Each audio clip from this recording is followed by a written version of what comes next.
I speak to you in the name of one holy and undivided Trinity.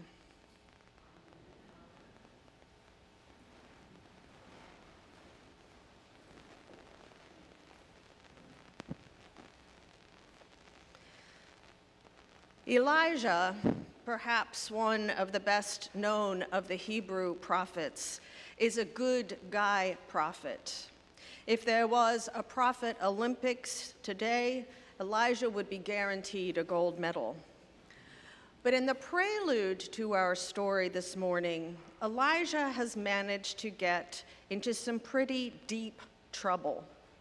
Not so much with God, but with the government.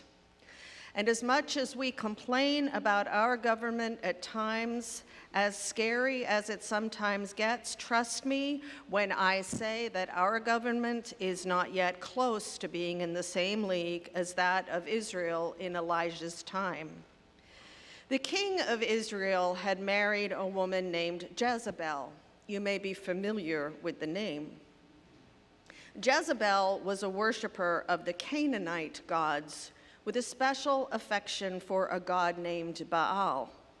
Baal, in the eyes of the Israelite religious establishment, of which Elijah was a major part, was the absolute worst of the foreign gods. And the Hebrew religious leaders were really offended that the king allowed the worship of the Canaanite gods in Israel, which of course had been Canaan until the Israelites invaded the land. It's complicated. But Elijah was not happy with the king, who pretty much was the government, and the feeling was mutual. And so Elijah decided that he would demonstrate just how much more powerful Israel's God was than Baal.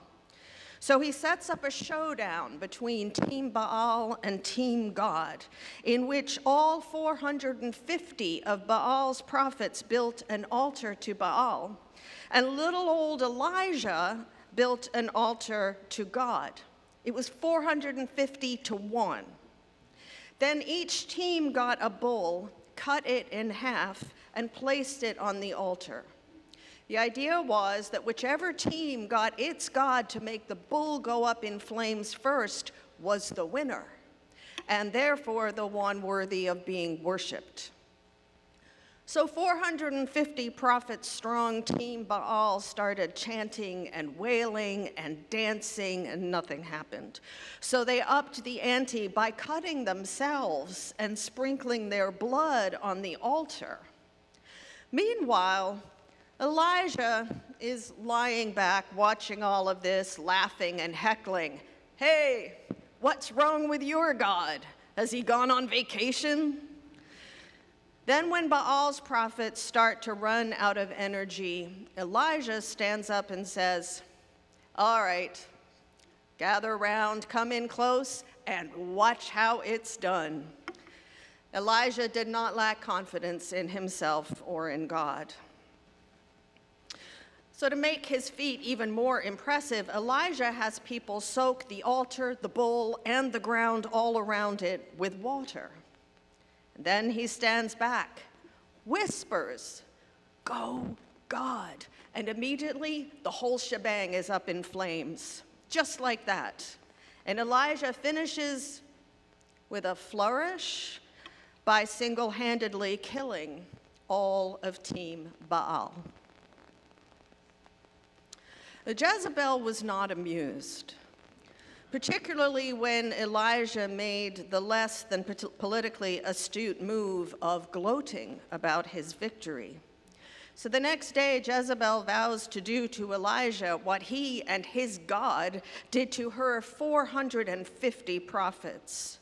And Elijah, that great towering figure of the Hebrew scriptures, the forerunner of the Messiah, who, working with God, had just experienced a spectacular triumph, that Elijah turned tail and ran away.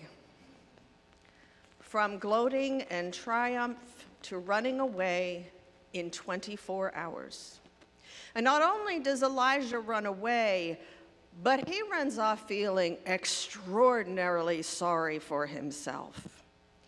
And after running a long while, exhausted and spent, he lies down under a broom tree and waits to die. He actually invites it.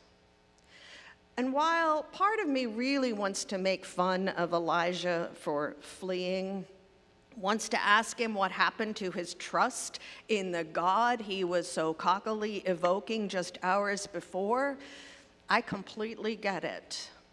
Because the truth is, after a few of my banner days with God 24 hours later, I am questioning, scared, running off into the wilderness, feeling sorry for myself. And I'm guessing I'm not alone in that. Guessing we can all think of times when things have just not panned out the way we thought or hoped they would. We find ourselves scared and in over our heads. And out of fear, anger, anxiety, we hightail it to the wilderness. Our wilderness may not look like Elijah's. It may look more like the internet or TV or work, alcohol, food, shopping. The particulars may vary, but we all have a wilderness. The problem with running to it is that it only helps for so long.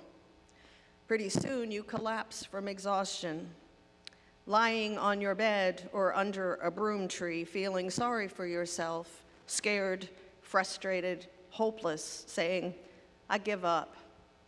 I'm done with all of this. But God does not seem to hear I'm done messages very well. God does not say to Elijah or to us, well, okay, you just go ahead and lie there. Elijah did not get a rest up, dude. He got an angel poking him and telling him to wake up, sit up, and eat something. Which, as much as I get enthusiastic about food, I think would be annoying. When I am well into feeling sorry for myself, when I have declared I am done with all of this, the last thing I want is some angel showing up and trying to get me going again. But Elijah does get up. And unlike what I might say to Elijah in that moment, God's angel does not berate him, does not question his faith, does not tell him he shouldn't be scared, doesn't laugh at him. This divine messenger is not there to communicate disappointment.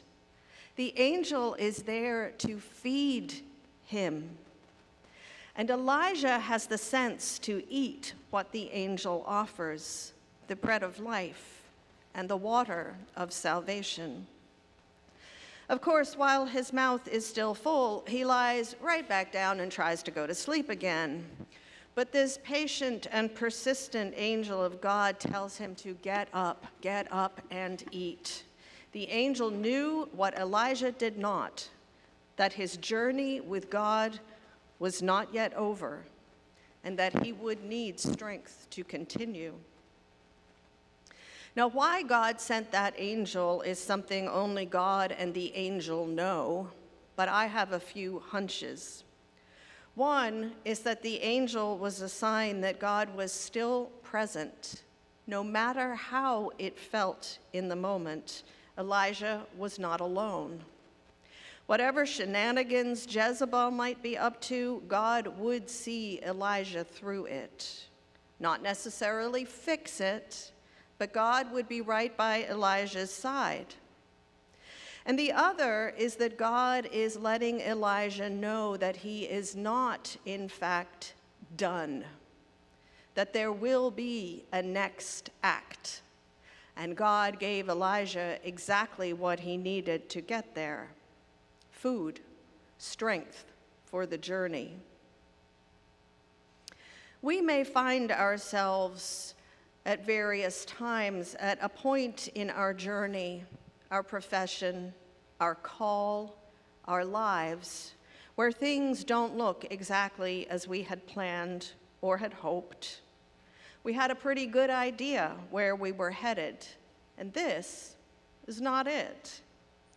We might be called to do things, be things we may not want to do or never imagined ourselves doing. There might be times when things get really scary, and we declare that we are done. And when this happens, often out of the blue, an angel shows up with food and drink. The angel may be a stranger, may look suspiciously like a friend or neighbor or relative, and the food may look like a casserole, but may also be a shoulder to cry on, a mirror to show us a truth or a word of encouragement.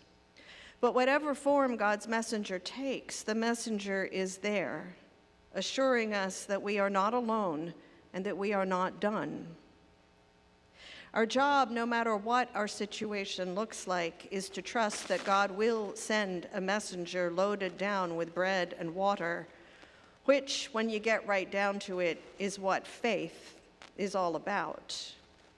Contrary to some definitions, faith is not about never running away, never questioning, never feeling sorry for ourselves, never trying to figure out if we can go a different way. We see this clearly in Elijah's story of doubt and discouragement.